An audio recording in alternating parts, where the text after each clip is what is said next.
Bonjour à tous, je suis très content de vous retrouver. Alors là, vous me voyez seul parce qu'il n'y a pas Victor et Wesley. Bah là, pour une fois, c'est un petit peu la solo. Je vous donne le concept de l'émission pour ceux qui ne le sauraient pas encore. C'est une Bubble émission, c'est la 4e.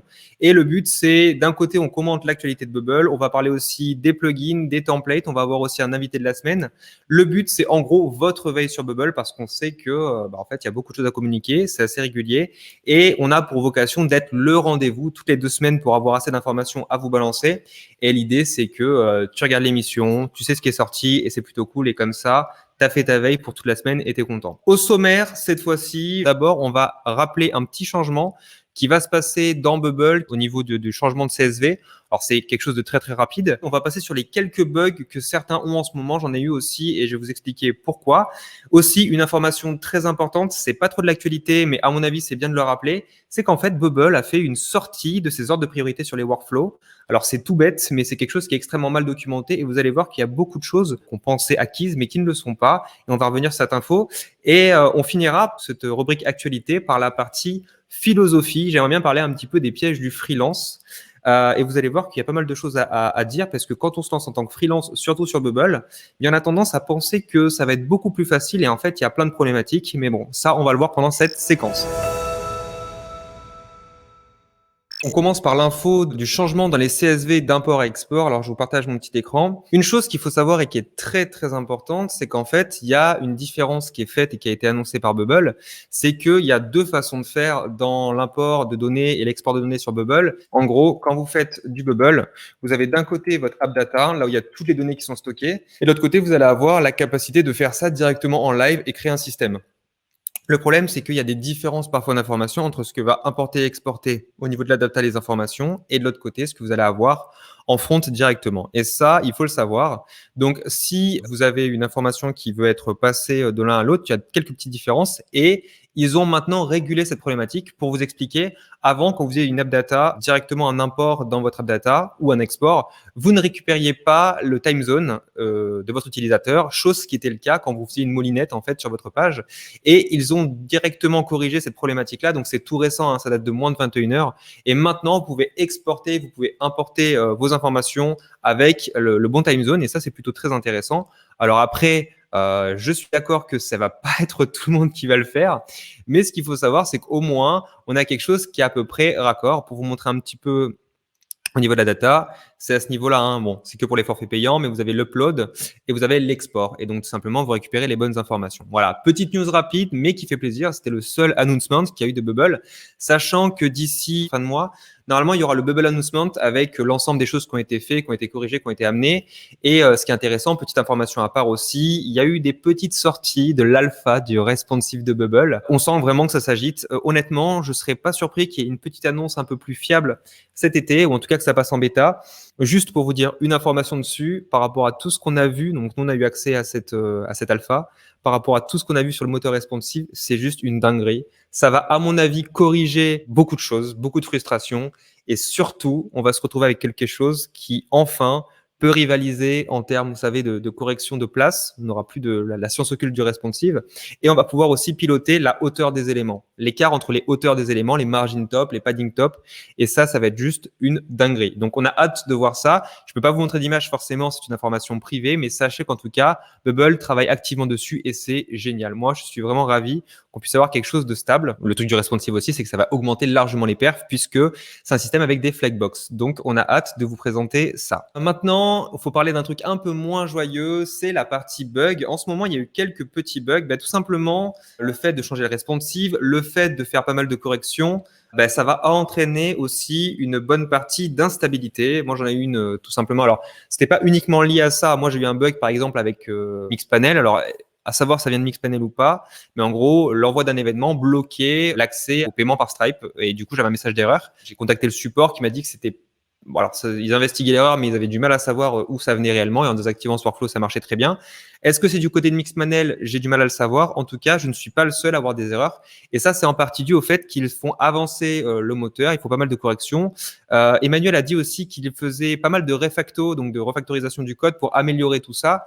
Donc, ils enlèvent des parties et ça peut expliquer aussi pas mal de changements, pas mal de modifications, ce qui fait que tout simplement, il peut y avoir des petits problèmes. N'hésitez pas à faire remonter sur le support, c'est très important parce que, à mon avis, ça leur permet déjà de faire évoluer certaines erreurs. Récemment, une personne de mon équipe a eu une problématique d'enregistrement de données qui était un peu random.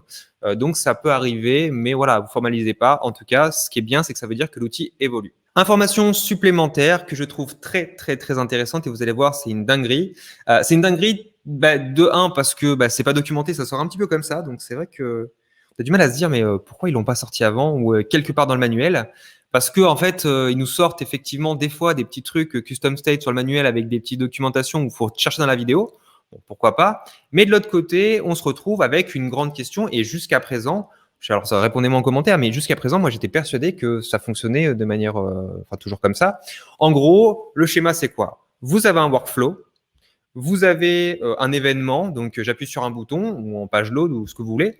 Mon événement se lance et ce qui va se passer, c'est que j'ai un ensemble d'actions. Donc jusque-là, rien de surprenant. Et j'avais tendance à dire dans mes formations, tout simplement, le step 1 se lance en étape 1, le step 2, etc., etc., etc. Sauf que, en réalité, ce n'est pas aussi facile que ça. Ce qu'il faut savoir, c'est que il y a des règles, des ordres de priorité qui sont différents de ce qu'on pensait, et ces ordres de priorité peuvent tout changer. Donc, on se retrouve dans le cas où finalement, dans la partie workflow, vous qui pensez avoir quelque chose de calé, ça se passe bien, on fait step 1, step 2, step 3, enfin tout calé.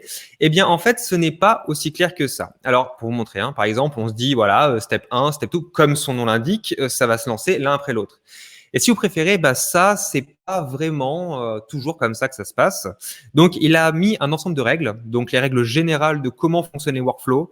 C'est un peu le truc qui est hyper essentiel pour bien comprendre, mais je peux comprendre que si vous vous lancez sur Bubble, comprendre ça, c'est pas forcément évident. Mais quand on commence à performer sur Bubble, il est très, très, très important de bien comprendre ce système-là parce que on se retrouve sinon à très vite avoir des pertes d'informations et de ne pas comprendre comment se passent ces workflows. Alors, votre serviteur ici présent a essayé de tout simplifier à travers des petits schémas pour vous expliquer déjà quelques règles qui me semblent essentielles à bien vous expliquer. Donc déjà, une chose qui est très importante, quand vous lancez un événement, donc là c'est un événement, voilà, vous voyez ma souris. Là c'est un événement, là donc c'est le trigger, un page load, ça peut être quand je clique sur un bouton, et là vous avez l'ensemble des actions. Alors déjà, ce qu'on attend, c'est que chaque étape agisse une par une. En réalité, c'est que l'étape 1 et l'étape 2 vont se lancer, on va dire avec un décalage, mais l'étape 2 ne va pas attendre que l'étape 1 se finisse pour se lancer. Ce qui veut dire que quand vous avez un show element et un display data, heureusement que les actions sont quand même proches, ça va vous permettre effectivement d'ouvrir une pop-up et de charger l'action dedans sans avoir un trop gros décalage. Jusque-là, c'est calé. Mais ça, si vous faites de l'animation et si vous voulez avoir des séquences qui se lancent les unes après les autres, ça risque d'être très, très compliqué. Donc ça, il faut bien comprendre que si vous avez envie déjà de distancer l'affichage d'une action tant que l'action 1 n'est pas finie, il y a une action qui permet de le faire, ça va être les custom events ou le fait d'ajouter des pauses dans ces workflows. Donc, add pause, before action, ça marche aussi. Mais vous allez voir que ce n'est pas que ça. Ça, on parle en front-end, donc ça veut dire ce qui se passe sur la page. Il y a un cas un peu spécifique, c'est le cas du back-end. Le cas du back-end, c'est toutes les actions qui vont être du côté serveur. Et en fait, le back-end, c'est génial pour prévoir des actions dans le futur. Alors, ce qui est bien, c'est que ces actions dans le futur, on n'a pas besoin d'être devant l'ordinateur. L'utilisateur n'est pas obligé d'être connecté ou de faire des actions directement sur la page. C'est extrêmement pratique pour envoyer une newsletter sans forcément que la personne soit là. On peut manipuler au changement de données et pas forcément quand la personne fait une action concrète sur la page. On peut vérifier des paiements. Bref, le back-end, c'est le truc qui me semble essentiel sur Bubble, mais qui n'est pas forcément très utile au début quand vous ne connaissez pas le potentiel qu'il y a derrière. Et il faut savoir que, contrairement à ce qu'on s'attendait, les step 1, step 2, step 3, devaient se faire les unes à la suite des autres, tout ce qui est back-end ne respecte pas cet ordre-là. C'est-à-dire que si vous avez une action qui se fait en étape 3 qui concerne un schedule API, qui est une action qui se fait en back-end, il faut savoir que du moment que le trigger de l'événement est lancé, le truc du back-end, il va se lancer aussi. Voilà, il n'y a pas d'ordre en fait. Il considère que finalement, les actions, les ordres des actions n'a pas de rapport direct avec ça, et du coup, il s'en émancipe. Donc, bah voilà, on peut pas en dire autrement, mais effectivement, on se retrouve avec l'action qui se lance directement. Donc ça, c'est à faire attention, parce que c'est un peu le truc surprenant si on a besoin d'envoyer de la donnée à un moment. Et ça à faire bien sûr très très gaffe. Autre chose aussi, le cas des custom events. Alors, je sais pas vous, certains qui ont l'habitude vont les utiliser très très souvent. Moi, personnellement, les custom events, on va dire avec modération. Pourquoi? Bah, pas parce que j'ai pas pris l'habitude tout simplement, alors que à mon avis, c'est une voie vraiment très intéressante. Et ce qui est intéressant avec le custom event, c'est qu'il a une particularité, c'est que c'est lui qui va permettre d'agir dans le workflow, dans les actions, et qui va finir d'abord toutes ces actions avant de permettre au workflow de continuer sa route. Je vous explique. Ici, j'ai mis show element, step 1, step 2, trigger example. Donc, trigger, c'est le cas du custom event. Et enfin, display data, ça va être mon truc numéro 3. Peu importe, c'est un cas d'exemple. Et en fait, ce qui se passe dans la réalité, c'est que mon show element va se lancer. Bien sûr, à la fin, il va être chevauché par le step 2. Donc, le step 2 va se lancer, il va pas attendre que le step 1 se finisse complètement. Et là, c'est toutes les actions du custom event qui vont se lancer. Et c'est qu'une fois que les actions du custom event, donc des actions du workflow du custom event, vont se terminer, que ma step 3 va se lancer. Je vous laisse réfléchir 2 secondes. On répète. Show element qui est ma step 1 va lancer la step 2 juste derrière, et la step 2 qui est mon custom event va lancer tout le trigger lié au custom event et toutes les actions, donc step 1, step 2, etc. Et le temps, une fois que tout le workflow du custom event est fini, c'est à ce moment-là que ma step 3 va reprendre. OK? Donc effectivement, c'est très intéressant parce que ça vous permet de mettre des espaces-temps, mais surtout si vous avez des actions qui sont notamment des actions visuelles, parce que c'est très souvent les actions visuelles ou l'appel de données, c'est très important à ce moment-là de mettre en place les custom events qui vont vous permettre de 1, de gagner quand même beaucoup de temps dans la pratique de Bubble, mais de 2, surtout va vous permettre d'éviter d'avoir quelque chose qui se lance, qui n'est pas terminé et donc qui n'aura pas la bonne donnée par exemple. Par rapport à la donnée, il y a autre chose qui est aussi important, c'est qu'en fait la condition, alors ça c'est marrant, ça c'est un petit peu le truc à Bubble, je vous lis le truc parce que je trouve ça hilarant, c'est ça.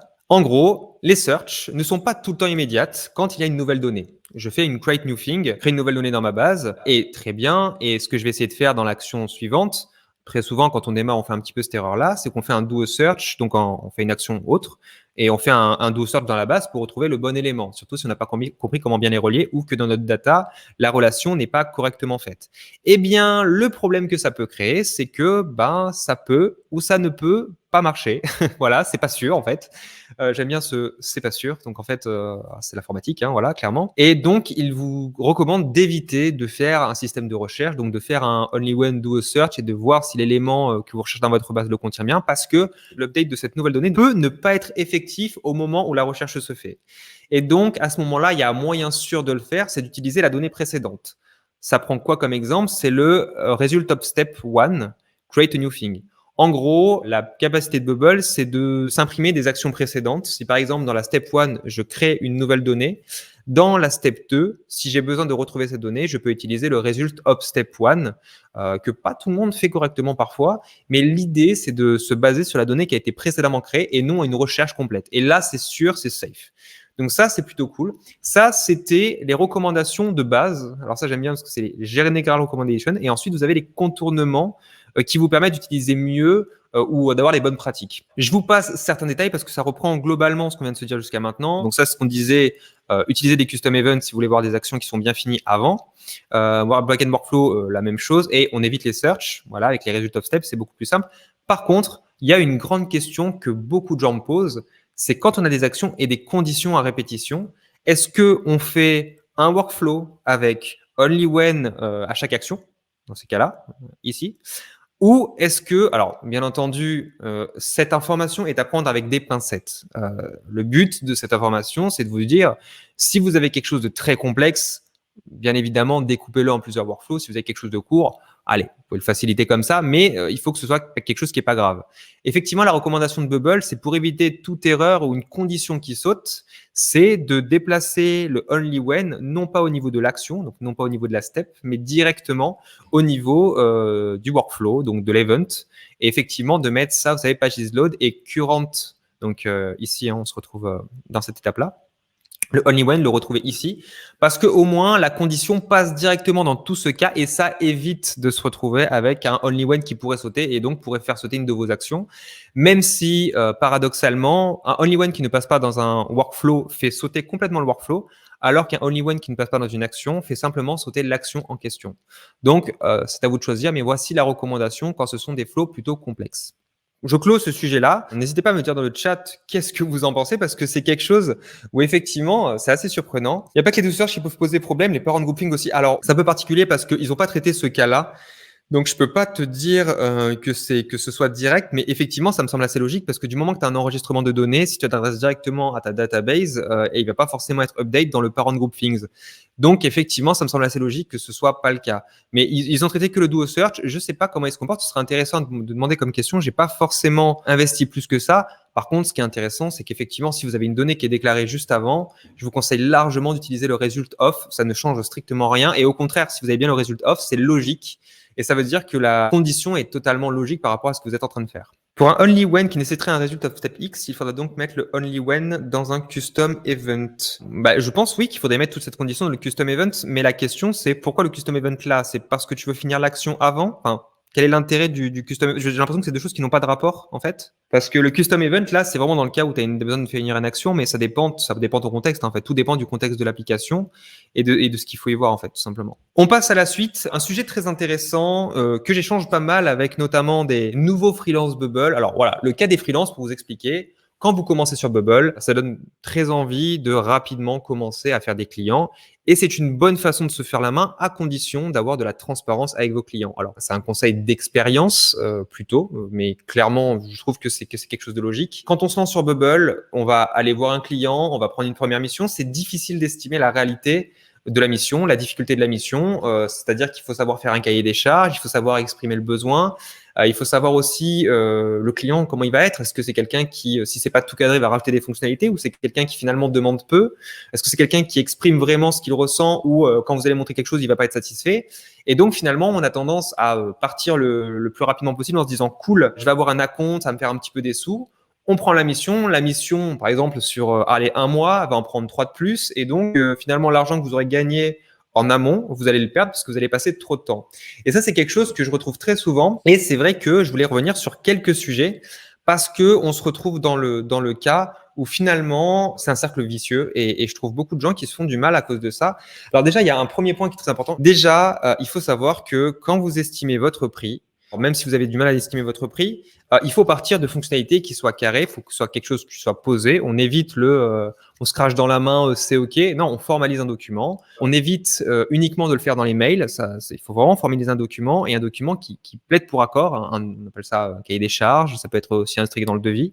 Mais le but, c'est que les deux parties soient OK et c'est ce devis en général qui va donner lieu à un acompte. Et donc, on part du principe que si vous ne savez pas faire de cahier des charges, je vous invite un peu à regarder sur Internet, mais en gros, dans le cahier des charges, il y a le contexte de la commande, il y a toutes les fonctionnalités, de préférence s'il y a des écrans, on évite le côté il y a juste des fonctionnalités et pas des écrans parce que c'est le meilleur point pour apporter de la frustration à tout le monde. Et on essaye aussi de donner le contexte des fonctionnalités. Alors regardez du côté des spécifications fonctionnelles générales, c'est un peu technique mais c'est pas mal, c'est pour vous donner une idée de comment on traite ça. Et oui, faire un cahier des charges, ça peut être long et coûteux, coûteux en temps, mais je vous rassure, s'il y a un cahier des charges qui est plutôt bien fait, c'est quelque chose qui peut vous rapporter énormément de sérénité parce que tout simplement, quand vous commencez votre projet, vous êtes tout pimpant. Quand vous arrivez à la moitié du projet, vous commencez à transpirer à grosses gouttes et à la fin du projet, vous êtes à deux doigts d'abandonner. Et ça, je le vois trop souvent. Donc déjà, on essaye d'estimer et si c'est quelque chose de trop difficile, faites-vous aider, trouvez d'autres freelance Bubble, la communauté No Code France, la communauté Auto, il y a pas mal de freelance qui sont prêts à vous aider aussi, à vous donner un coup de main. Nous, on a mis en place chez nous quelque chose qui est pas mal, du peer learning, où vous n'êtes pas tout seul sur les projets, ça peut être intéressant, mais ne restez pas seul vis-à-vis de vos problématiques parce que c'est le meilleur moyen de se dégoûter, parce que ce que vous allez estimer comme fonction n'est pas forcément celle qui va être la bonne, et surtout techniquement, vous êtes peut-être parti sur un mauvais chemin. Alors certes, vous apprenez, mais ce temps d'apprentissage, il est conséquent. Et donc, c'est pas au projet de le payer. Pareil sur tout ce qui va être donc la légitimité versus le prix, bon ça c'est autre chose. Très important quand vous faites du Bubble, on le voit trop souvent quand on audite des projets, c'est catastrophique. Les data privacy, tout ce qui est sécurité, c'est pas une option, d'accord? C'est essentiel, c'est grave, et donc il faut absolument faire attention. Alors je vous demande pas d'avoir une expertise de dingue en sécurité. Je vous demande au moins de faire attention, de ne pas exposer les bases, notamment les bases utilisateurs. J'ai vu un exemple récemment, c'était flippant de voir à quel point ça peut être grave. Et surtout, c'est flippant à quel point on peut aller loin parce que c'est la technique et on a accès à tout. Et donc, il faut se maîtriser et il faut se renseigner là-dessus. Donc, je vous conseille vraiment, quitte à ce qu'une donnée ne s'affiche pas, que les data privacy soient mis en place, c'est le mieux. Et je trouve que c'est une sécurité minimum parce que voilà, c'est essentiel. Et je pense que effectivement, on peut pas laisser de plus en plus d'applications. En plus, ça grossit, donc on va étendre le nombre d'applications dans le monde. On peut pas laisser des applications où, enfin, il y aura bientôt il y aura un métier de hacker bubble, quoi. C'est obligé. Donc voilà. Donc un peu de sérieux, s'il vous plaît, par rapport à ça. Il y a des bonnes pratiques qui existent. On pourra en reparler si vous voulez. Il y a plein de tutos en plus qui existent en anglais ou quoi. On peut les retraduire, mais c'est très important de bien comprendre les data privacy parce que c'est un point essentiel. Et depuis la dernière modification, maintenant ils ont fait des améliorations. Je ne sais pas si vous vous rappelez. Et si vous regardez dans votre data, donc merci aussi Peter pour cette partie-là. Donc maintenant ils ont fait l'effort de remettre dans la partie des data, ils ont mis l'explication make this data type private. Et donc c'est très important de bien prendre ça en considération quand on fait quelque chose. Bref, voilà, c'est à mon avis, c'était un gros point à mettre en place et qu'il fallait le dire parce que c'est très compliqué quand vous êtes freelance. Enfin, deux, trois petits conseils. On évite d'être copain direct avec le client. On essaie de garder une relation pro. Alors, je sais que ça paraît bizarre pour certains. Le but, c'est pas de vous casser dans l'élan, hein. Mais j'estime que plus vous avez un espèce de lien avec le client, moins vous êtes vous-même, plus vous hésitez à prendre des décisions. Et surtout, par rapport à ça, c'est très important d'avoir une certaine distance parce que lui, il se bat pour lui, hein. Il est pas gentil pour vous et vous battez pour vous aussi. Donc, il y a un accord à trouver, mais faites pas copain-copain parce que c'est encore plus difficile. Et très souvent, on a tendance à s'excuser. Et donc, ouais, j'ai du retard, donc je vais rajouter des fonctionnalités. Mais non, parce que en fait, il y a des choses, c'est à lui aussi de les anticiper. Vous avez un devoir de conseil. Au bout d'un moment, on garde le cadre, quoi. Et ça vous aidera beaucoup de mettre le truc ou en disant, il y a ça qui est à toi, il y a ça qui est à moi. Mais au bout d'un moment, je suis pas ton CTO, je suis pas ton chef de projet, je suis pas payé pour ça. Et voilà, on essaie de s'encadrer. Moi, je vois des projets qui sont vendus trop peu cher parce que no code est vu comme pas de code, donc pas de prix. Bah non, au contraire. C'est pour moi, c'est une gagne une rapidité. Cette rapidité a un coût. Je suis d'accord qu'on n'est pas sur des applications à 15K. Au contraire, pour moi, un truc no code, c'est entre 5 et 10K. Mais il faut une réalité par rapport à ça. Et surtout, il faut une éducation. C'est-à-dire qu'on éduque aussi le client à sa situation. Ça, c'est possible, ça, c'est pas possible. On ne dit pas oui à tout parce que c'est du no-code. Et donc, vu que je ne sais pas le faire, on ne sait jamais. Parce que dites-vous bien une chose, c'est que quand vous allez commencer à le faire, les choses que vous allez apprendre, et il y a une chose aussi que vous allez faire, c'est que quand vous allez être en retard sur votre projet, vous n'allez plus avoir d'argent à la fin. Donc, vous allez devoir reprendre une mission. Et en fait, tout le truc du freelance où vous êtes tranquille, et du coup, vu que vous dites que vous êtes tranquille, finalement, vous allez faire le projet, vous allez avoir du retard, et finalement, à la fin, vous n'aurez plus d'argent, donc vous allez refaire encore une prise de client avec des mauvaises décisions, rendues un petit peu au rabais. Et effectivement, c'est aussi le risque. Effectivement, c'est un peu la faute du discours. Et effectivement, je suis totalement d'accord avec toi. Alors, attention, je dis pas que c'est la faute des freelances, mais il y a un discours magique qui, à mon avis, est à nuancer. Après, il y a entre le no-code modulaire et le no-code intégré, donc entre Bubble et Webflow, etc. Il y a déjà des différences. Il y a beaucoup de, ouais, il y a un truc marketing derrière, hein, forcément faire gaffe. Alors, c'est pas la faute du client aussi, mais aujourd'hui, ce que je trouve, c'est que il faut remettre des règles parce que beaucoup de gens qui se lancent en freelance, beaucoup de gens qui se lancent en freelance en informatique ont eu une éducation sur la gestion de projet. Enfin, très souvent, ceux qui viennent d'un collège d'ingé ou de commerce, on va dire plutôt du web, ont eu des cours sur la gestion du temps, sur la gestion de cahier des charges, etc., que les nouveaux freelances n'ont pas eu. Et donc, il y a un risque parfois d'abus et que ça part en sucette trop rapidement. Et c'est dommage de se mettre à dos quelqu'un. Enfin, voilà, quoi. Attention de ne pas vous mettre dans une situation peu confortable. Voilà. Et pareil, hein, gérez votre temps correctement. Mettez-vous un cadre pour éviter que ça dérape et que ça devienne très pénible, trop pénible, voire même que ça vous impacte personnellement. Voilà, parce que quand on a faim, quand on a besoin de manger, de se payer, c'est normal qu'on soit un petit peu stressé. J'ai fini avec ces actualités philo. Alors là, j'ai fait un petit peu différemment d'habitude. J'ai pas trouvé une application, j'ai pas trouvé un template. Alors, j'en ai trouvé quelques-uns, mais je voulais vous montrer en fait un contributeur. Mind for Apps, j'ai trouvé ça très cool. Alors, je vous montrerai quelques plugins parce qu'il y en a de lui et en faisant les plugins très graphiques. Alors ça c'est cool, c'est qu'on se retrouve avec des trucs un peu plus jolis que d'habitude. Mais j'ai trouvé des applications qui étaient plutôt sympas, surtout sur ces templates. Et on va voir que derrière ça, ce qui est très cool, c'est qu'on peut faire du propre avec Bubble. On peut faire quelque chose de joli et qui ressemble parfois même à d'autres sites du Webflow ou autre, hein. Là, je vous ai sorti un cas un peu classique, mais à chaque fois qu'on me dit les templates Bubble, c'est dégueulasse, je peux comprendre, mais il y a aussi des belles choses et il faut les souligner. Donc, ce que je vous disais, c'est ici, c'est un site d'agence. Et vous voyez, c'est assez propre. Donc, pour vous montrer, on se retrouve sur la partie où effectivement un cas d'agence. Ce qui est plutôt cool, c'est qu'on a les études. Vous voyez, un petit scroll to, parfaitement responsive. Alors là, j'ai toujours peur que je sois responsive en direct, ça veut dire que ça pète tout d'un coup. mais c'est plutôt cool et on peut faire du propre avec du Bubble et c'est une application donc qui est totalement fonctionnelle. Ça, c'est pour le cas d'un site d'agence. Il y a aussi le cas, d'un portfolio et ça, je trouve ça très, très cool parce que, c'est beau quoi, c'est propre, ça fait le taf. Je trouve ça hyper cool et surtout, ouais, c'est graphique, quoi. Ça fait plaisir qu'il y ait des mecs qui se mettent un peu au côté graphique sur Bubble en se disant pas: «Ouais, c'est un truc d'applicatif, donc faut forcément que ce soit moche» et c'est pas des nouvelles applications, hein. 2019, j'ai pas tout le détail donc j'ai attention, hein, c'est que de la présentation pour l'instant. Mais vous voyez, c'est propre, quoi, donc ça fait plaisir et pareil, responsive, ça chie pas de ouf, quoi, donc ça marche, quoi. Ça marche et on peut faire des trucs cool avec du Bubble. Effectivement, on peut faire des très beaux trucs avec du Bubble. Arrêtons de se dire, parce que c'est du Bubble et que c'est drag and drop, faut forcément que ce soit moche. Je suis désolé. Aujourd'hui, on n'en est plus là. Un autre template analytique cette fois-ci qui est sorti. Alors, ce qui est bien, c'est que j'adore ces templates-là parce qu'ils sont très beaux et surtout, celui-là, il est très pas cher. Il est même gratuit. Et ce qui est pratique, c'est que vous vous retrouvez avec quelque chose qui est plutôt propre. Alors, j'aime beaucoup le thème dark. Ça charge les données au fur et à mesure. Donc là, on est sur du multigroupe. On est sur quelque chose d'assez propre. Alors, c'est pas des photos, hein, tout est dynamique. Très, très content. On me le demande souvent d'ailleurs. Je sais pas comment ça s'appelle, psychomorpho truc là. Et non, très très cool. Ça fait hyper plaisir. Il y a les références aussi des différentes charts que vous utilisez. Donc ça, c'est plutôt propre. Et non, non, ça fait plaisir. Je sais que j'en ressors pas mal comme ça, mais honnêtement, c'est super cool, quoi. C'est super beau, donc ça fait plaisir à montrer. Donc là, c'était un petit peu la partie visuelle de ce qu'on peut avoir.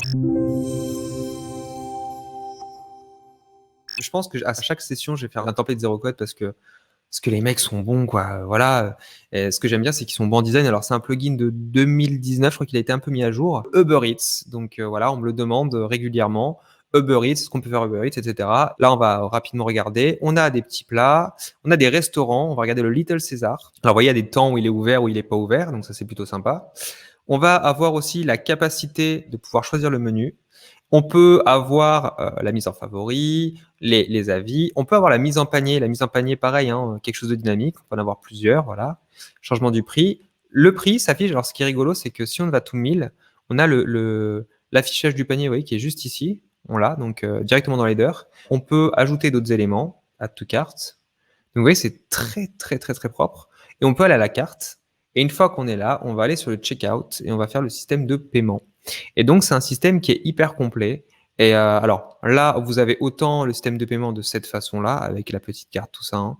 Donc là, j'ai pas tout mis parce que je suis pas connecté, mais si je veux me déconnecter, donc là, je suis du côté restaurant en plus, hein. Donc voilà, vous avez le compte de Nemo, vous avez la partie démo. Si vous le souhaitez, vous pouvez aussi retrouver le Aim Restaurant Owner. On peut se retrouver avec la localisation, on va retrouver toutes ces commandes. Bref, le truc est hyper complet, les menus, etc. Les templates, c'est gratuit, mais les plugins utilisés sont payants. C'est une bonne question. Je t'avouerai que je ne l'ai pas testé. Il faudrait regarder, en fait. À mon avis, il faudrait voir parce qu'ils le précisent. Non, ah voilà, si. Ils utilisent un paid plugin, effectivement. C'est marrant parce que, ah ouais, bien, bien vu, bien vu. Effectivement, j'ai l'impression qu'en fait, ils utilisent un plugin payant. Ils utilisent leur plugin payant, Simple Charts. Et j'ai l'impression, en fait, que ce dashboard, c'est un petit peu l'excuse pour acheter un chart. Alors, pour le coup, j'ai pas de souci à payer un truc de ce type-là parce que quand c'est très très propre, pas mal de choses à faire, c'est plutôt très très cool. On va voir combien ça coûte. Ah ouais, quand même, hein, 80 € une fois, hein. Bon, 7 € en subscription, mais effectivement, bon, si le truc est assez complet, hein, pourquoi pas. Après, vous allez voir que ça va être au prorata de l'utilisation que vous avez dans votre projet. Donc ça, c'était tout pour les templates. Donc voilà, je vous montrais E.T. et regardez les templates zéro code. À mon avis, ça peut être très intéressant. Ouais, effectivement, Alexis le répète, mais le compte Agency, ça te permet d'avoir accès à la subscription sur les agences qui sont, enfin sur les plugins en tout cas, gratuites et donc de tous les tester. Et ça, c'est plutôt très très cool et ça vous permet d'un peu tout tester et de vous faire un avis avant de pouvoir acheter. Alors, je vous ai fait surtout une sélection de plugins visuels, sauf le premier, mais finalement, on n'est pas très très loin de ça, parce que le but, c'est de vous montrer quand même que, parce que c'est un petit peu ma tendance en ce moment, que je suis tout seul, donc je fais ce que je veux, et surtout que je trouve que ça manque un petit peu. Il y a des trucs très techniques sur Bubble, mais j'ai envie des fois qu'on voit des trucs un peu plus jolis, et surtout qui donnent envie à regarder, quoi, tout simplement. Je vous ai trouvé un truc qui est assez intéressant. En fait, il y a une petite limite sur Bubble, c'est la capacité de faire quelque chose sur le repeating group. Alors, pour vous donner un exemple, très clair. En gros, quand on fait un repeating group sur Bubble, on peut avoir un over. Group is over, ça peut être bien. Mais le problème, c'est que on ne peut pas faire la partie afficher un autre groupe, afficher un élément dans cet over. C'est-à-dire que ici, par exemple, je ne peux pas faire ça légalement ou nativement sur Bubble, à part en utilisant une technique qui est un peu un hack. C'est-à-dire, je vais utiliser un reusable element que je vais importer dans mon groupe. Ce reusable element là, il va me permettre d'utiliser la fonction over et c'est pas possible.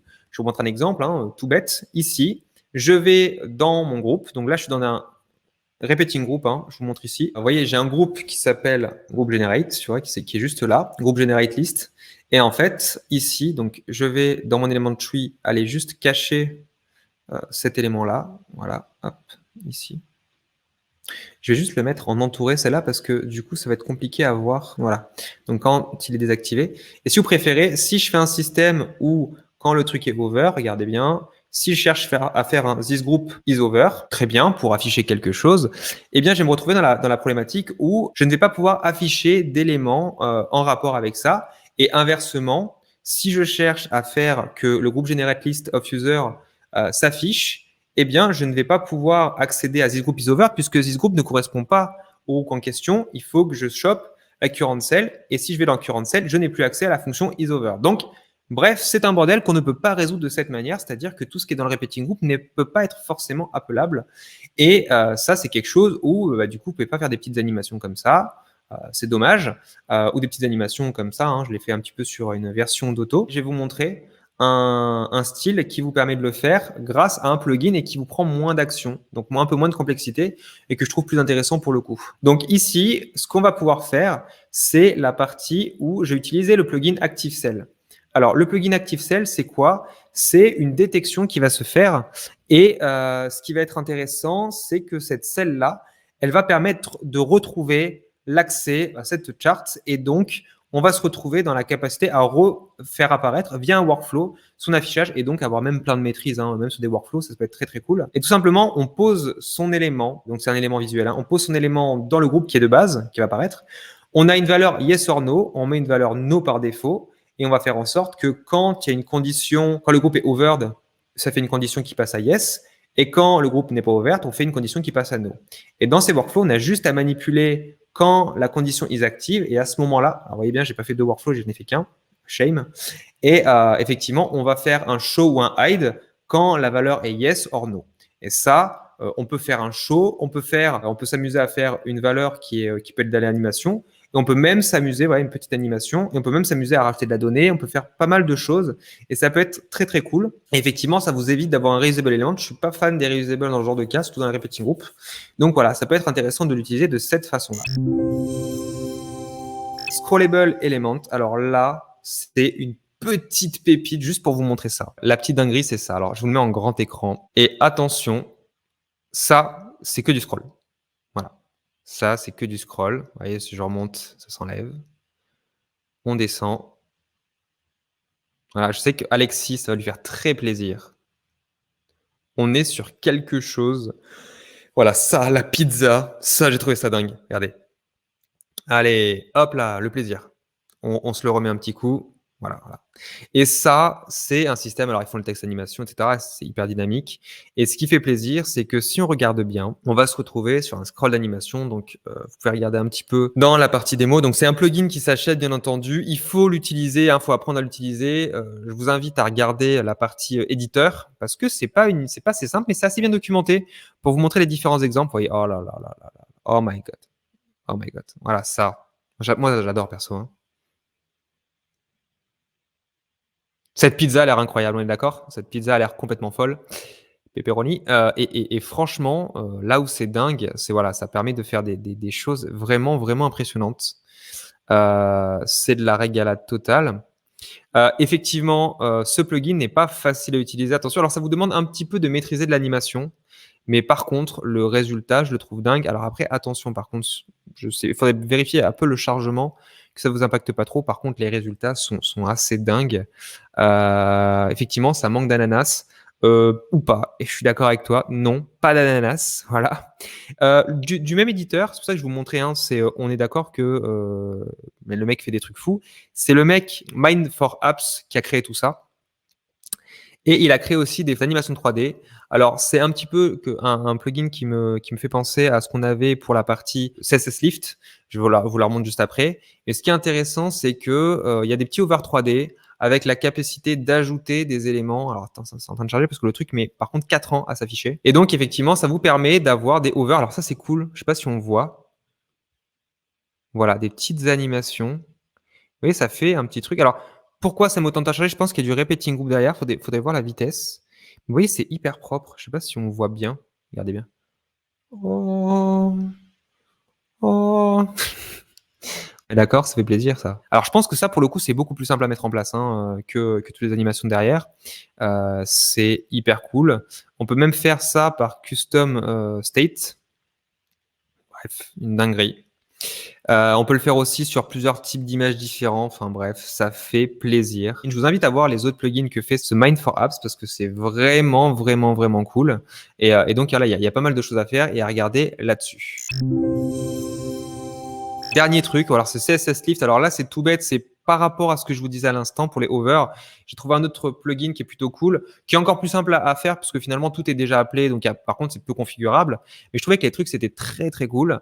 Vous voyez les petits fonds qui passent en background, les petits changements de couleur, la capacité à avoir des éléments, vous voyez comme ça. Ce qu'on peut pas faire sur Bubble normalement, on peut pas faire des éléments de cette façon-là qui sont comment dire distendus et qui sont en perspective. Ça, on peut pas le faire sous Bubble. Et bien là, grâce à ça, vous pouvez le faire. Ils ont un système aussi où, voilà, par exemple, ils imaginent un mock-up intégré dans un 12 d'écran, donc avec des trucs assez cool. Ils se sont amusés aussi à faire des effets de transformation. Vous voyez, hop là, voilà, ça fait plaisir, ça aussi, c'est plutôt cool. Donc le 3D Transform Effect On-Over, avec des fonctions qui sont déjà appelées, donc vous avez juste à les appeler dans l'ID Element et c'est fait quasi automatiquement. Voilà, petite carte bleue qui fait plaisir, voilà. On se met bien, on se met bien. On fait un peu de neumorphisme aussi. Alors, qu'est-ce que le neumorphisme? C'est un design intégré. Alors, attention, hein, il faut l'intégrer avec préférence. Le fait d'avoir effectivement un peu cet effet-là, vous savez, entre le bouton et l'input. Alors, je suis pas un grand fan, mais voilà, pour ceux que ça plaît, hein, ça donne un peu de relief. Et il y a aussi ça, un peu le class morphisme. Alors, il y a des noms en morphisme en tout, apparemment. Alors, je suis pas expert en design, je suis désolé. Tout ça pour vous dire qu'effectivement, il y a pas mal de choses qui sont plutôt très, très cool et avec des effets de transparence qui peuvent faire des trucs de dingue. Par contre, ce que je trouve dingue dans le CSS Lift, ce qui est cool, c'est ça. Voilà, c'est les positions avec la capacité de prendre des éléments et de les caler en fonction de ça pour faire du beau design et donc les maîtriser en workflow, etc. Et donc de faire un petit peu ce truc-là un peu à la Stripe en fait. Ça peut être assez intéressant. Et comme ça, on se trouve un petit peu dans quelque chose où c'est assez propre et ça fait plaisir à voir. Parce que le design de Stripe est très clairement comme ça. Hein. Et si vous voulez le faire sur Bubble, c'est hyper galère. Et c'est comme ça aussi qu'ils ont fait un peu ce design-là. Je trouve ça très cool parce qu'ils ont fait des bandeaux comme ça. C'est très bien. Ils ont fait un petit peu ce truc-là aussi qui tourne. Alors là, on le voit un petit peu plus loin. Ici, on zoome un peu. Et vous voyez ces petites lignes qui tournent avec différentes vitesses. Et ça, pareil, hein, c'est du rotate, c'est des systèmes avec du CSS, avec des éléments qui tournent, et ça, c'est plutôt très, très cool. Et enfin, voilà, des petites animations sur les boutons. Et on a un petit peu ça qui se retrouve de manière extrêmement cool. Et voilà, c'était les trucs mes petites recherches en design. Je sais pas ce que vous en pensez. Moi, je trouvais ça extrêmement cool. Et ça prouve aussi qu'on peut faire des choses qui sont extrêmement intéressantes sur Bubble et qui sont pas forcément dégueulasses visuellement. Et on peut se retrouver à faire quelque chose de plutôt très très bien. Mon invité arrive dans 5-10 minutes. N'hésitez pas à poser des questions. Moi, je réponds directement. On en profite. On a quelques minutes. Le temps qu'il arrive, qu'est-ce que j'ai en stock à vous montrer parce que j'ai toujours un petit peu ma petite besace magique. Le pire template, tu veux vraiment qu'on aille voir ça? Ok. Voyons voir ça. Le pire template, nous sommes partis là-dessus, donc à la demande de Peter, le pire template. Je pense qu'on peut aller directement sur la marketplace de Bubble. Vous voyez, la marketplace de Bubble, déjà, il faut savoir que sur les templates, il y a de tout. Il y a du gratuit, il y a du payant. Je vous conseille pour effectivement voir les pires templates. Alors attention, quand on parle de pire, c'est totalement subjectif. Ça peut être c'est souvent en termes de design. Et ce qui est rigolo, c'est que très souvent, ça va être en termes de prix où on va retrouver quelque chose de plutôt gratuit. Sigma. Ouais, on va peut-être se retrouver avec des trucs un peu vieux. Ouh. Alors, c'est pas vieux, maintenant c'est cassé, à mon avis. Attendez, on va faire un truc, pas landing page, peut-être trop simple. Dashboard. blog. Ah oui, celui-là, le Garry's Test. Pour moi, le Garry's Test est épique. Je pense qu'il y a une erreur. J'ai pas envie d'aller plus loin, mais j'ai regardé, c'est vraiment un test. Et ce qui est trop beau, c'est que dans ce test-là, je sais pas pourquoi, il a mis son visage. Et je sais pas pourquoi il a fait ça, en fait. Jean Jerry, flat. Oh mon Dieu. Ah, je crois que j'ai retrouvé un vieux. Ah, une vieille application que j'avais faite, que j'avais vendue 10 balles. Oh là là, c'est pas beau. Anthony, très content de te recevoir. Est-ce que tu pourrais te présenter? Bien sûr. Alors, déjà, bonjour à tous. Je ne sais pas trop comment est constituée l'audience, mais j'imagine qu'on a déjà des choses en commun parce que vous faites du no-code et moi aussi. J'ai commencé à faire du no-code il y a à peu près 1 an et demi en m'intéressant à Bubble parce que c'est évidemment la plateforme qui permet d'aller le plus loin pour construire une application web de façon développée. Donc, vous voyez bien, j'imagine, la différence entre un Wix, un WordPress, un Squarespace et la plateforme Bubble qui vous permet de gérer les workflows, les données et de se connecter à des API, des plugins, etc. Et donc, j'ai choisi cette solution lorsque je me suis fait licencier au début du premier confinement. Je bossais dans une boîte tech qui organisait un grand sommet qui a rassemblé donc différents ministres, des présidents à Paris. Et avec le Covid, on a dû annuler l'événement. Donc plus de revenus en France, qui a donc conduit à à mon licenciement plus précisément. J'étais en freelance, donc ça a été Ah oui, d'accord. Ok, oui, donc difficile, ouais. exactement. Bon, avant ça, j'avais bossé dans pas mal de boîtes tech assez prestigieuses comme Google, Rocket Internet, Station F, etc. Donc j'ai pu rebondir assez vite et avec toujours cette ambition de vouloir entreprendre un jour et n'ayant pas les compétences de développement informatique, j'avais toujours très tôt essayé de développer des idées et de les transformer en un MVP le plus rapidement possible. Et avec Bubble, je me suis dit, c'est possible de créer un SaaS, un Software as a Service, donc un logiciel qu'on loue par abonnement. Et à cette époque, je voulais créer plutôt une solution qui pouvait répondre aux problèmes qui avaient conduit à mon licenciement, non pas le Covid, mais plutôt comment permettre aux événements de tirer davantage de revenus avec des événements en ligne. Par exemple, cet événement, on a une audience, on a des speakers, il y a sans doute des entreprises qui pourraient être intéressées de promouvoir leurs produits, leurs solutions auprès de vous. Et donc, je voulais créer une sorte de marketplace qui mettait en relation les marques, les entreprises et les organisateurs d'événements, que ce soit des événements culturels, des événements professionnels, associatifs et j'en passe. J'ai donc développé un premier MVP sur Bubble. Je me suis très vite intéressé à Otto, qui proposait les formations les plus qualitatives du marché à cette époque déjà. Et j'ai rencontré Thibaut, qui m'a formé parce que j'avais parfois besoin d'un petit coup de main, soit pour me débloquer, soit pour me permettre d'aller beaucoup plus vite dans le développement de mon app. Et donc, j'ai fait ce MVP.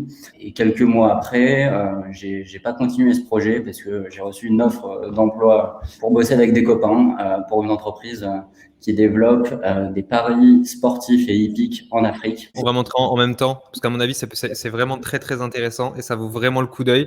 Parce que juste pour le gap, en fait, Anthony, tu avais pris la formation à l'époque, me semble-t-il, sur Bubble, tu avais appris pas mal là-dessus.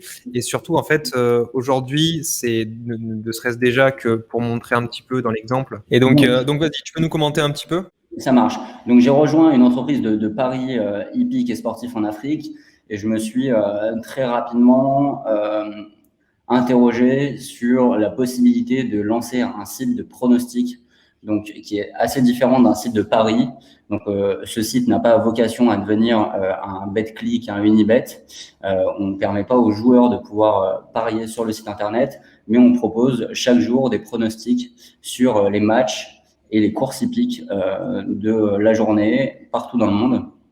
Et donc, on s'adresse à des parieurs africains, donc une population qui est à 100% sur mobile, parfois avec des connexions très faibles des débits très faibles. On parle parfois même de 2G, de téléphones vraiment très fins, très petits en taille, etc.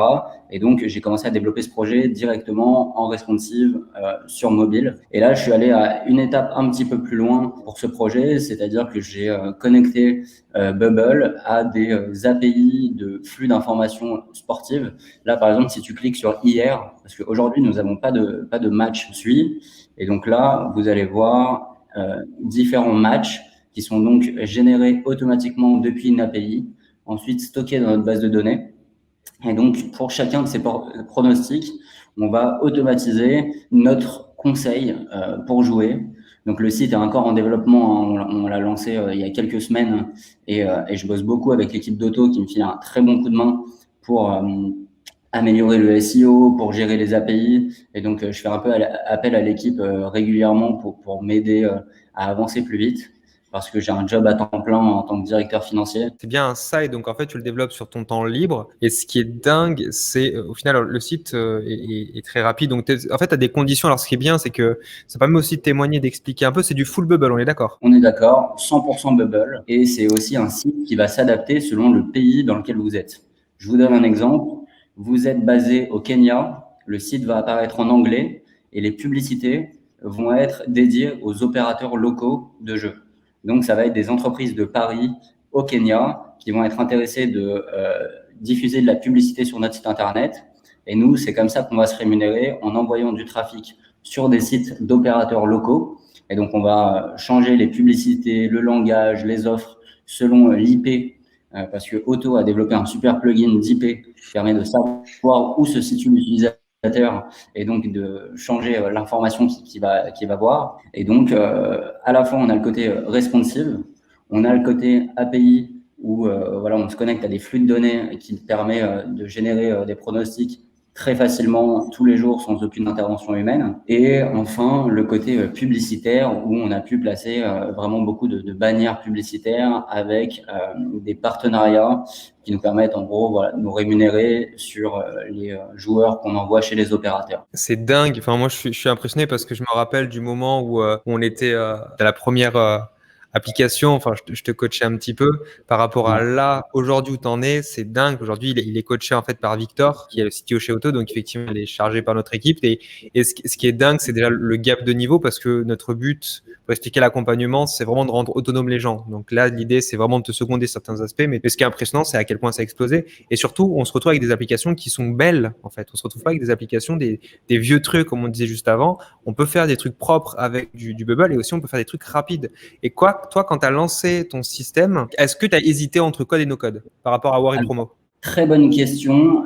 En effet, j'avais des petites compétences en no-code qui me permettaient de pouvoir construire un projet assez simplement sur Bubble. J'avais pas encore la connaissance de la gestion des API et donc j'ai quand même demandé des devis à des développeurs informatiques qui m'ont annoncé des devis entre 60 et 90 000 euros, l'application complète, mais surtout au-delà du prix qui était déjà assez élevé comparé à notre budget qu'on voulait investir. Surtout, c'était aussi en temps de développement, on me proposait au moins 6 mois de prod pour pouvoir délivrer un MVP. Alors que nous, enfin moi, en quelques semaines, j'ai pu sortir le MVP, commencer à le tester avec notre audience cible. Et donc, on allait premièrement 100 fois plus vite et surtout à moindre frais parce que je paye 30 euros d'abonnement chez Bubble, je paye avec énormément de volonté Auto qui nous accompagne avec des conseils vraiment top et un accompagnement hyper quali, presque quotidien avec leurs équipes. Et donc, je pense que c'était le meilleur choix à faire lorsqu'on a un petit peu de temps à dédier pour développer. Et aujourd'hui, ça fonctionne bien. Le MVP fonctionne très bien. Et je me dis aujourd'hui que j'ai aucun regret d'être passé sur Bubble, si ce n'est peut-être le seul bémol. Maintenant que je suis voilà, CTO de ce projet, je dois maintenant allouer du temps pour améliorer le site internet. Et lorsqu'il y a des bugs, m'en occuper moi. Donc, si demain vous montez vraiment une boîte en créant votre produit sur Bubble, mon conseil, ce serait former les gens autour de vous pour qu'ils puissent prendre la main et prendre le relais pour continuer à améliorer le produit. Alors, c'est hyper intéressant comme remarque parce que justement, c'est la grande question. Aujourd'hui, on arrive avec je dirais pas des incohérences, mais j'appelle ça des doubles casquettes. Mais c'est vrai que jusqu'à présent, il y avait une spécialité qui était l'apanage d'une personne qui était le développeur et qui deviendrait logiquement soit le côté développeur produit, soit effectivement le lead dev avec une équipe de développeurs, etc. Sauf que maintenant, on se retrouve avec de plus en plus de personnes qui ont une compétence et une appétence produit, une appétence marketing business et une appétence technique, on va dire, avec Bubble. Toi, est-ce que tu arrives à gérer ça au quotidien? Est-ce que tu as essayé de mettre des choses en place ou est-ce que tu as un plan prévu par rapport à ça? Alors, excellente question. Pour l'instant, je gère toujours ça tout seul. Au début, j'avais commencé par créer le contenu avec une personne de mon équipe qui donc créait des pronostics chaque jour. Et très vite, j'ai voulu automatiser ce travail de génération de contenu. Et c'est la grosse brique sur laquelle on travaille en ce moment, de faire du content spinning, c'est-à-dire générer des paragraphes de texte uniques, donc original, pour analyser un match sans que ce soit le même texte pour chaque pronostic. Et donc, on met en place énormément de conditions et de liens avec l'API pour pouvoir générer un paragraphe de texte qui va faire un commentaire du match et donc générer énormément de pages pour améliorer le SEO et finalement, en tout cas, nous sortir du temps et d'automatiser tout ça. Et je vais me permettre aussi de répondre rapidement aux questions qu'on a en commentaire. Est-ce qu'il faut une licence de l'Argel pour faire des paris en ligne? Alors oui, pour la France, pour tous les autres pays, ça va être des licences auprès des régulateurs locaux. Et donc, on travaille seulement avec des opérateurs agréés dans leur pays. Et la deuxième question, comment intégrer des bannières de publicité? C'est simplement à travers un bout de code HTML. Tous les opérateurs de jeux, toutes les entreprises qui vont généralement partager des programmes d'affiliation vont partager en gros un lien traqué et une bannière. Nous, en l'occurrence, c'était un code HTML avec la bannière et le lien.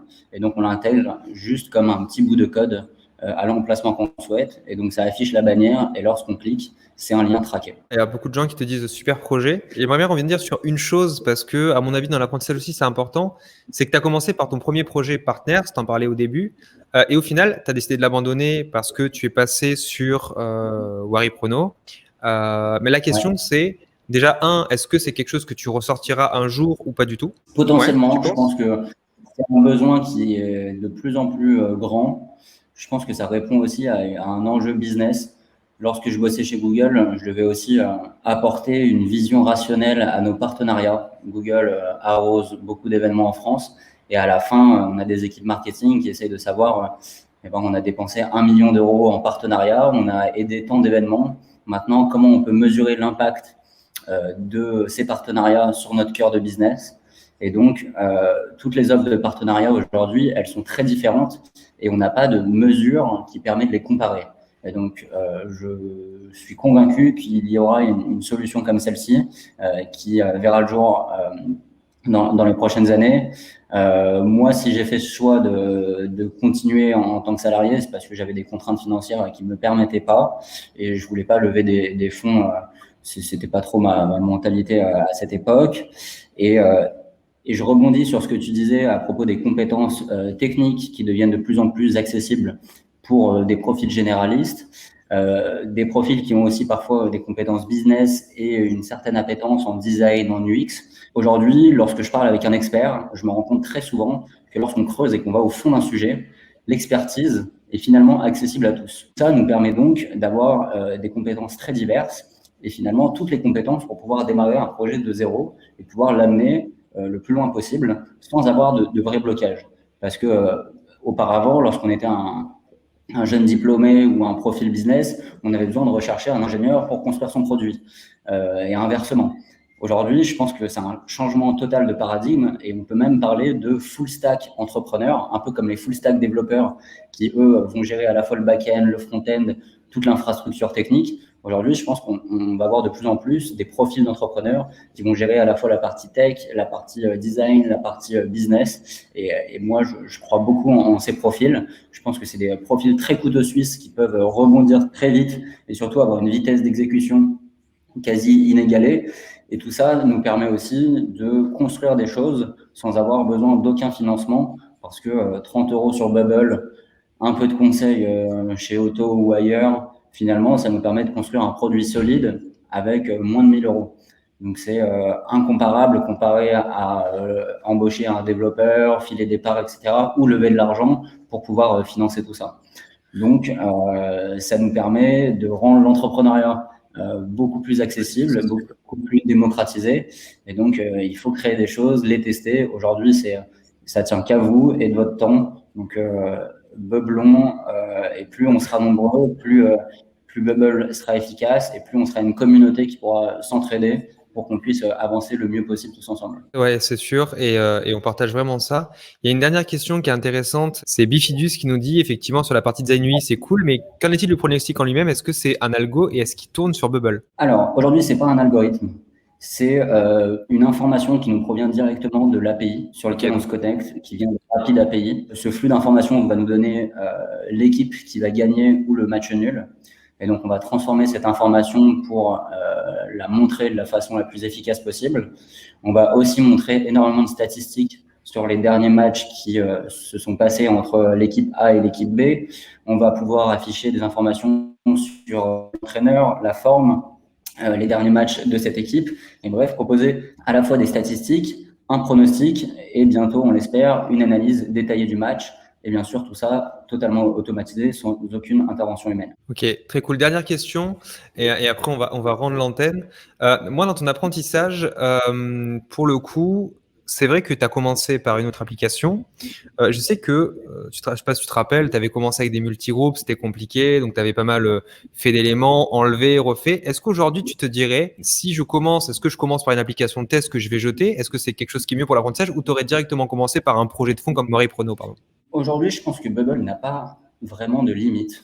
Pour moi, à partir du moment où le site fonctionne, le MVP fonctionne bien, on n'a pas de contraintes techniques, parce que finalement, sur Bubble, aujourd'hui, il n'y a pas vraiment de zone grise, si ce n'est le SEO, et encore, on fait un gros travail aussi avec le responsable SEO d'Auto pour améliorer cette brique-là. Et donc finalement, construire sur la techno Bubble, pour moi, n'a pas de désavantage, même à moyen et long terme. Construire de A à Z sur Bubble, pour moi, c'est sans doute la solution la plus efficace si on veut être en petite équipe et avancer vite. Ok, et donc effectivement, donc toi, c'est vraiment le but, c'est même si on part sur son projet, on prend, on recommence, on prend en avance, et c'est pas grave déjà d'avoir ce projet. Pour moi, c'était savoir si vraiment, partenaire, si tu avais senti vraiment un gap quand dans ta logique, qui finalement aurait pu être handicapant en te disant, bon ben voilà, je suis parti de trucs qui m'ont une mauvaise base, je refais tout, ou alors je fais évoluer toujours le projet et je répare des éléments cassés au fur et à mesure. Je vois un petit peu mieux la question. En effet, je pense que parfois repartir de zéro, ça permet de recommencer sur une page blanche et de créer une structure et un site internet plus fluide. Parce que lorsqu'on commence, on va très souvent avoir tendance à créer beaucoup d'éléments qui vont pas forcément être très pertinents, ou alors laisser des choses de côté qui vont finalement être stockées sur Bubble et parfois nous créer des problèmes dans le futur. Donc recommencer à zéro, pourquoi pas. Je pense pas que ce soit quelque chose de néfaste. Même si demain vous créez votre application sur Bubble et que vous rencontrez demain un super CTO qui voudra recommencer un produit en partant sur sa techno à lui, avoir un premier produit sur Bubble lui montrera premièrement que vous avez la niaque, que vous avez commencé à tester la traction de votre produit, et donc ça vous aidera à le convaincre, à convaincre des investisseurs, des futurs employés.